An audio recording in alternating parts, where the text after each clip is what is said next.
Здраво, јас сум Ива. Ова се кратки вести од IT индустријата.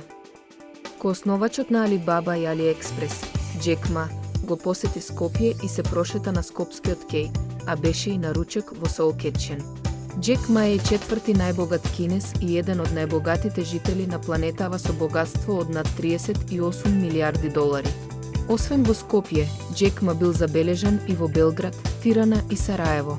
Останува времето да покаже дали се работи за туристичка прошетка на Балканот или за потенцијална бизнис сделка.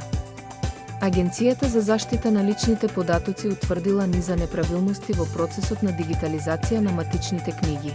Според нив, постои голем потенцијал за злоупотреба на личните податоци на граѓаните.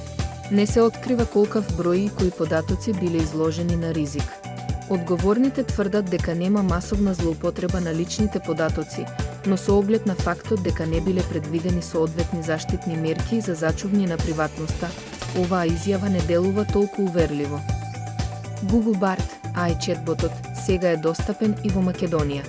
Неодамна, Google изјави дека вештачката интелигенција која е силен противник на ChatGPT, сега е достапна во преку 50 земји низ светот, вклучително и Македонија. Сепак, македонскиот јазик е се уште неразбирлив за Bard, па користењето треба да биде на англиски или некој од поддржаните јазици. Македонија и Црна Гора заедно ќе аплицираат во PayPal.